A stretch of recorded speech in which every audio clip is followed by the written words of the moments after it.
Today on Bridges, my guest is going to talk about love, life, and loss.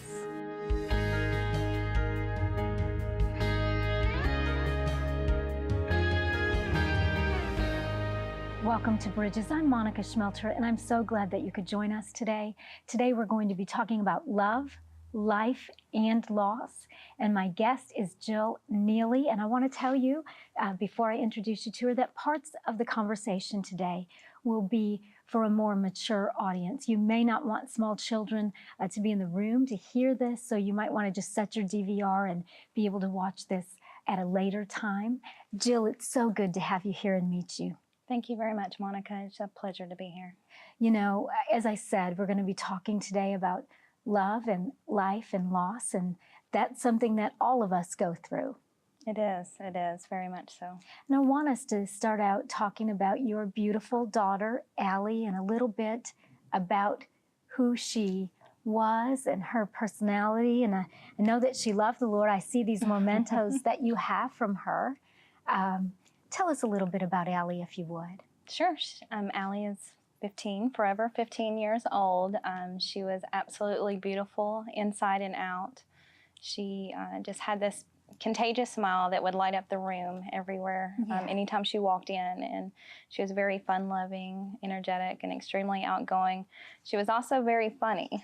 She just had this gift that no matter how serious the conversation was, she could always make us laugh and lighten it up. I look at some of these pictures you have, like this is when she was real little, and it's just this cute little dress, and she's like all posed, and then Hannah Montana outfit. She did. She loved dancing. She loved just, making everybody laugh. Yeah, and I saw one in here. I hope I can find it real quick where she had a pineapple on her head and she wanted her picture taken. Yeah, this is just holding the pineapple. But then there's a later one. So she was like this all the time? She was all the time. Everywhere we went, we were just always laughing. And she had the ability to make her friends laugh whenever they were down. So she was very special. Yeah, and she's a beautiful girl as you see these pictures. And in this one, it just cracked me up when I see her with the pineapple on her head. She was gorgeous. Just a beautiful girl. And you're a single mom, so it was mostly you and Allie? Yes, ma'am. Yes, we shared custody of her, so she went between me and her father.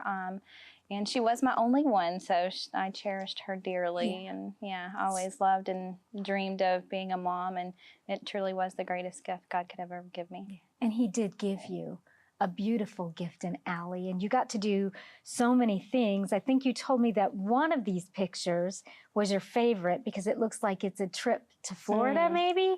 Tell me about that. Yes, ma'am. So that was our last family trip.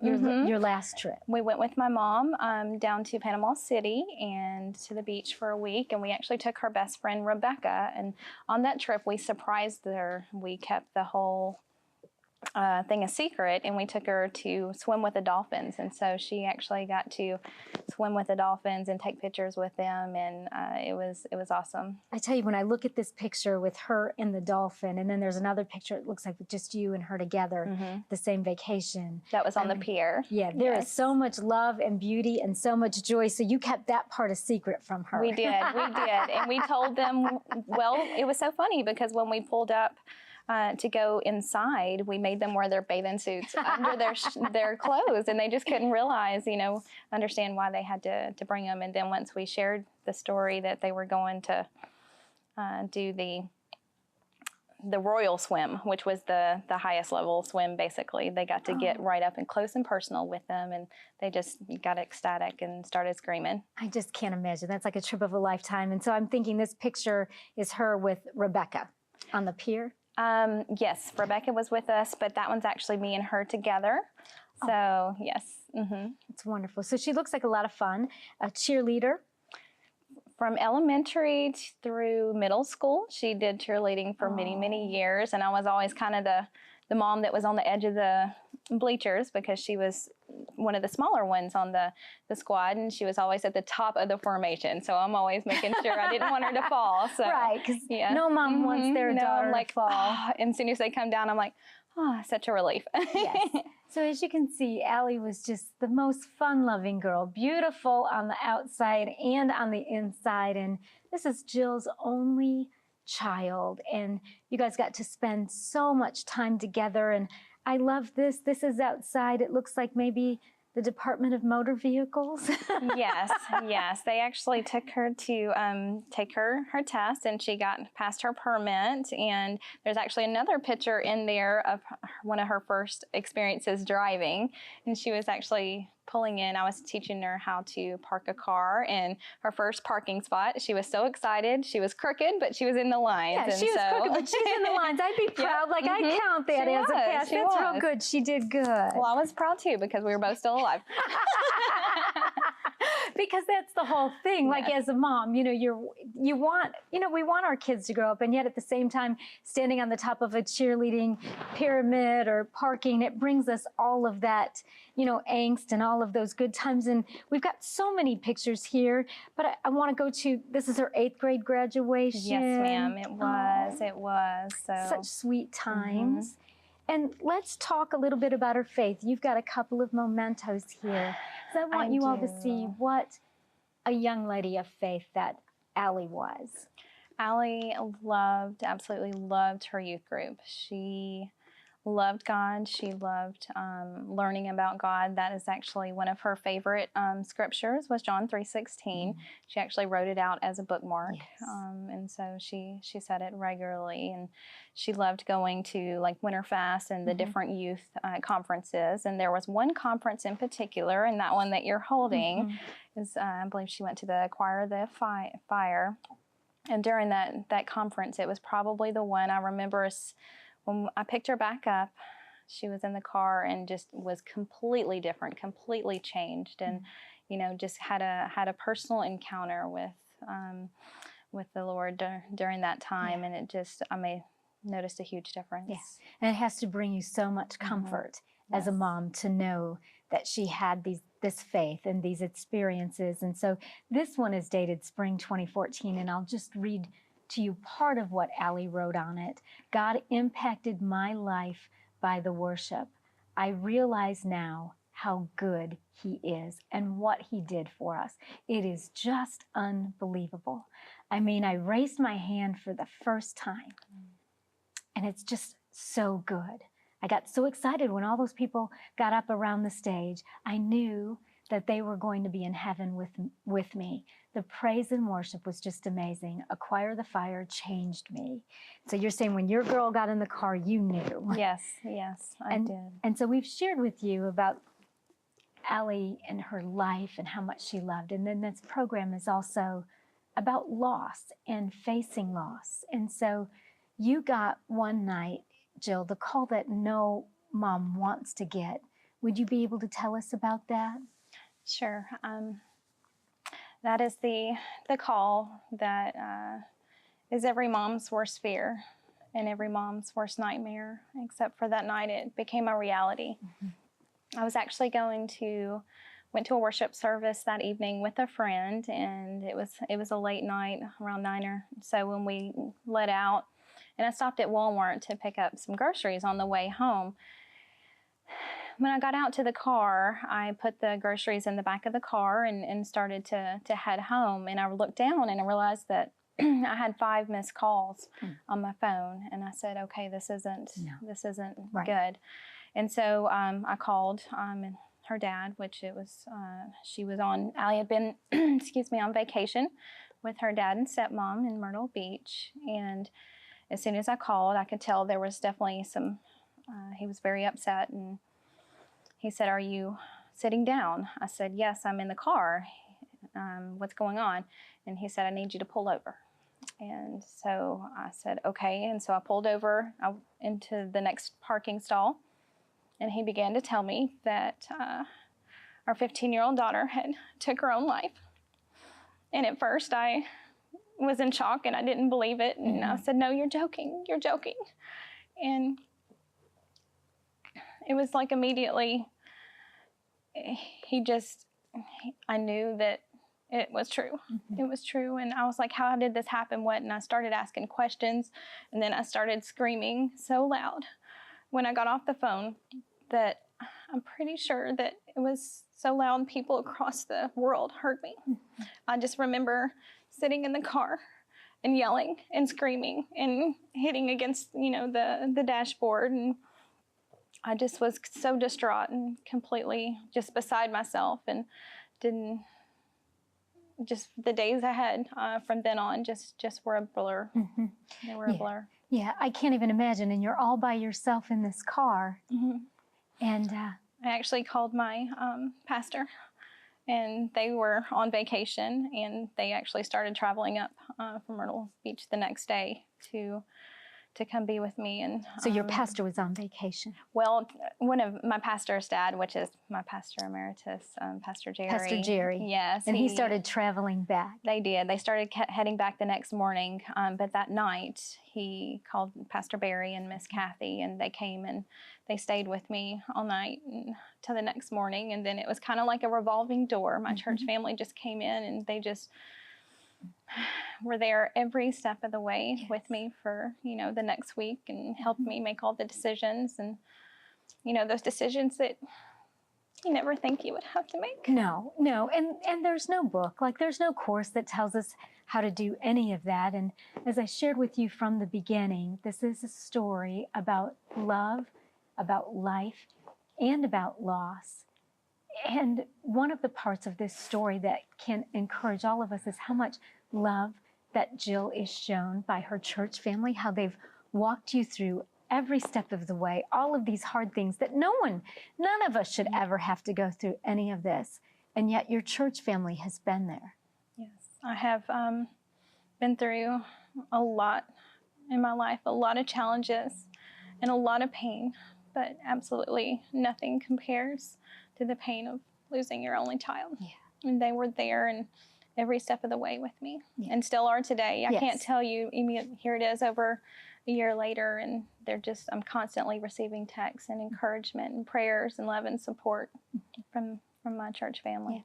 Yeah. Because, one of the things about loss is it's not something that I think that a person, you just don't ever get over that. I mean, I would think probably the numbness in some ways subsides over time, but yet this is a loss that you deal with every day. I can't tell you what it's like to wake up in the morning every day with that emptiness, and to look down the hall at her door and know that it's never going to open again, and to look at her chair at the kitchen table knowing that she's never going to sit there again. But I do know that when all is said and done, I'll be able to sit at the table with her in heaven. And you will. And I will see her again. You will. But until then, it is dealing with that loss and allowing your church family and God, to bring you that kind of comfort. And I am so sorry for the loss. And those words sound so empty compared to such a huge loss, but I am sorry. And we've got to take a break. We want you to stay with us when we're going to continue. When we come back, we're going to continue to talk about love, life, and loss. You can purchase a copy of today's show for $15. Call us at 615-754-0039 or send a check to the address on the screen. Please mention the program number on the screen. For more information on a guest, visit our website, ctntv.org. Prayer changes things. If you need prayer, write to the address on the screen. Call 615-754-0039 or email prayer@ctntv.org. If you're just joining us today on Bridges, we're talking about love, life, and loss. And Jill Nealy is my guest. And she is talking about her beautiful daughter, Allie, whom she tragically lost when Allie was just a teenager. And, Jill, one of the things that just has impressed me so with you, and I know that it can't be easy, is that you have really stayed faithful to the Lord in the midst of all of this pain. And, you have to wonder why me and how.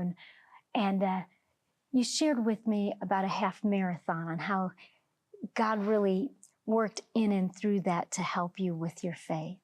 Sure. Well, first of all, I think I would say that, that's definitely, loss is never something that you plan for, and especially at age 15. Exactly. Exactly. At age 15, what mom or dad ever thinks that they're going to lose their child and their only child. And what compounds that is just all the questions that come from, the reason why she did it. They're all questions that you'll never really know. And so I really, had to talk to the Lord a lot about that. And I did a lot of journaling. And up to that point, right before she passed, I was training for my first half marathon. And once Allie passed, of course, my training stopped. And I decided that I was going to run the race anyway in honor of her. And so it was my first one. And Allie was supposed to be there to cheer me on. She was already planning on coming, and she couldn't be there that day. But her whole youth group came, and they came to cheer me on, and they met me there at, 5 o'clock in the morning, or whenever it was. It was really early, but they all had their big signs, and it was just a huge group of them. And I can remember laying in bed the night before the race and still in shock. And, this was 1 week, exactly 1 week after we laid her to rest was the race. 1 week? Yes, ma'am. After you laid Allie to rest, you ran the half marathon? Yes, it was the Murfreesboro Middle Tennessee half. And I remember laying in bed the night before, and I was just crying out to the Lord and still in shock. I couldn't really pray yet. And I just remember mumbling out a few words. And I was like, Lord, if you help me just to complete this race tomorrow, then I will do anything and everything I can to still serve you. And so the next morning came, and, made it and got to, mile 5, 8, and then 13, and finally finished strong. And, was actually ended up being a pretty decent pace for me. And, I realized at that time that, that was God that carried me through. He helped me to complete that race. And so ever since that moment, I have done anything and everything I could to try to heal on this grief journey as much as possible. And so I partaked in the grief share, and I've done some lots of therapy with EMDR therapy and counselors. And actually what helped a lot is doing equine therapy. So I really just fell in love with the horses and being able to just take all these different facets that are available to you for healing. And so I've kind of been very much in my walk with the Lord, very eager, and just the whole time. I actually got saved 11 years ago in a homeless shelter, and God just came in and began to transform my life. And I have just kind of been on this accelerated journey ever since. So I didn't let it stop. When I gave my life over to the Lord and first got saved, I signed up to serve Him regardless. And it didn't come with any stipulations. And for me, that included losing my daughter. And we never know, what it means when we sign up. No. But what Jill is saying is so critically important for us to all understand, that our life belongs to God. And when we commit our lives to Him, He promised us eternal life. I mean, we're going to get a whole lot in return for our commitment, but it does mean that we lay everything down. And sometimes life doesn't always look the way that we prayed, planned, or even hoped. And so we're talking today about love, about life. We're talking about loss. And one of the things that you hear Jill saying is that she had this strong, supportive church family, but also all the hard work that she's willing to do to stay eager in terms of seeking the Lord, the equine therapy, the counseling. And I encourage anybody that's watching today, if you're struggling through heartbreak, through the loss of any kind, of course, pray, of course, read the Bible, but counseling, letting people know that you need help, going to grief share, these are all things that we can do to have people around us to be supportive, because it takes all of that. I would like to note on that too, while I did have all of those things, I truly believe that I would not be here today if it was not for God's word. I fell in love with His word. And on those nights when you can't do anything else but cry and cry for days on end. And there were many days where I couldn't get out of bed. I couldn't get out of bed, but you know what? I could open up and I could read the Psalms, and I could read the pain that David was going through, and Job, and all of the encouragement in the Bible. And so in those times when when I couldn't even read, I would praise. I have this saying that, when you don't know what else to do, just praise your way through. Amen. And so, here it is a little over a year later, and that's what I've done is read God's word and praised, and just anything that I could take advantage of to heal, I've taken. You did all of those things, even when you couldn't get out of bed. Yeah.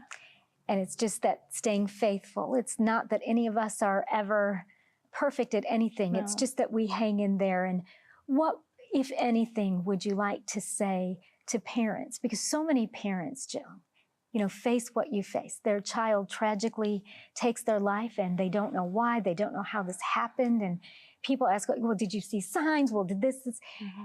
And, I don't know if all of that is necessarily helpful or not. But what would you like to say as someone that is mourning a loss like that?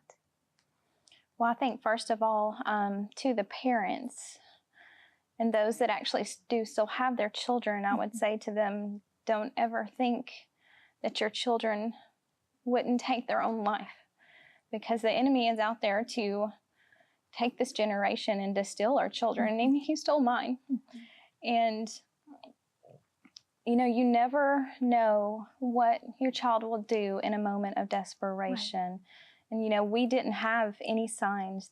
She wasn't depressed. She wasn't on any medicine, and she never attempted it before. So it was completely out of the blue for us. Yes. Yeah. And I think it's so important that you say that, because we all think, well, my kid would never do that. Mm-hmm. That wouldn't happen in my family. And I've learned the older I get and the more I serve the Lord to never say never.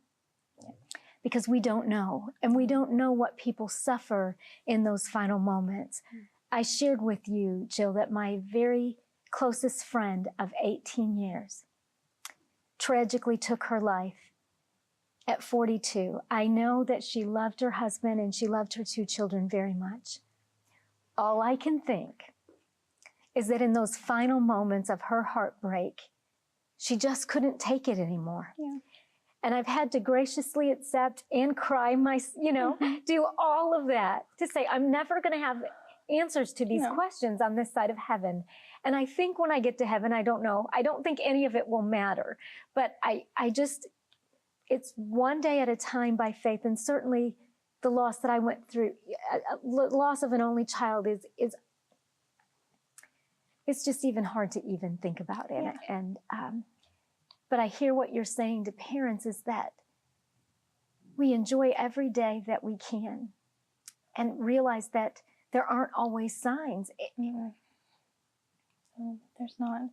And that, all it takes is one moment of desperation. Yes. One moment of desperation. So. Yes. And that I believe with all of my heart that God understands those moments of desperation. He does. He so does. And I know that,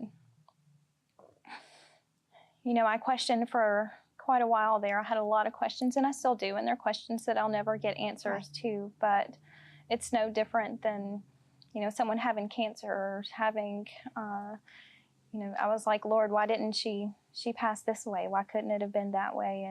And it was no different. It's all, pain is pain, regardless of where it stems from. Yes, and I think that is extremely important as we talk today about love, about life, and about loss.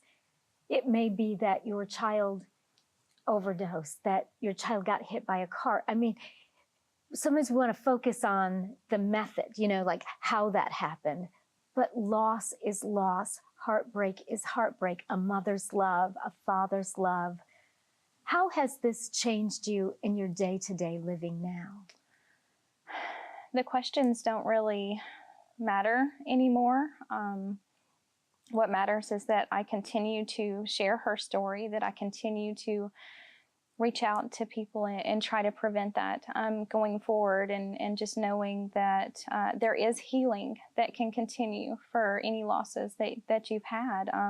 But more so than that we all have our own race to run. And I can only think that, Allie ran her race. Mm-hmm. And now part of my race is getting to share her story and keeping her alive through her memories and the love that she shared, and just all that that she gave to those around her. Yeah, we are almost out of time, but I want you to share, because I saw a post one time, love like Allie loved. Tell me that story about Allie. Allie loved everyone, everywhere we went. And I remember one time specifically, we were in Aldi's grocery store, and we had put our groceries up and went to go put the basket back. And she said, "Mom, why don't you leave the quarter out and or leave it in there for the next person, and just to bless the next person." And so that was just one of the small things that, you know, her thoughtfulness and how she loved other people. Yeah. So Always thinking, always loving others. I want to thank you so much for coming today. Thank you very much. And for sharing your story. You're very brave. And I just really pray that God continues to show himself to you and bless you. We will. Thank you so much, Monica. I appreciate it. It's a pleasure. So we're going to close out today on a montage of Allie, some pictures that represent her at different and varying stages of her life. And hope that as you've watched today, you know that God will see you through anything and everything. And we encourage you, love like Allie loved.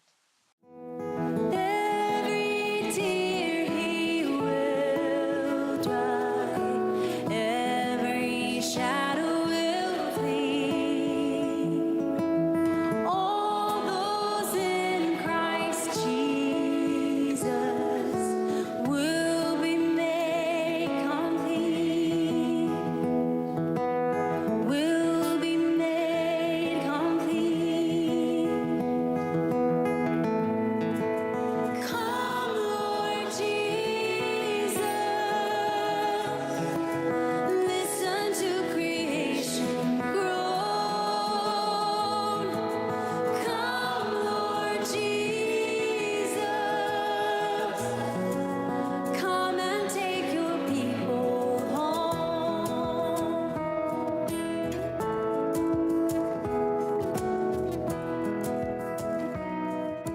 The blood of Christ is the only cure. It gets down to the root of every single thing that ails us. There's not an addiction, there's not a generational curse, there's not any root of sin. There's nothing that the blood of Jesus cannot cleanse. Visit monicaschmelter.com to schedule Monica to speak at your event.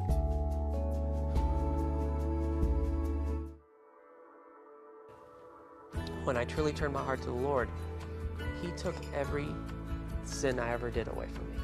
He took all the bad things I did. He took away everything that I felt like I fell short. God is so good. God healed me, and doctors told me that disease was something that could never be cured. It can be controlled. The start is what stops most people. You know, it's no good to have a big dream if you're not putting yourself in motion to go after that. Is that butterfly, that excitement of the new relationship, once that goes away, what you're left with, is that something that you're okay with? And once they start buying into the truth about themselves, then they can begin to change, that process of change in their life. Join the Bridges community on Facebook. Visit Facebook and search for Bridges with Monica. We would love to connect with you.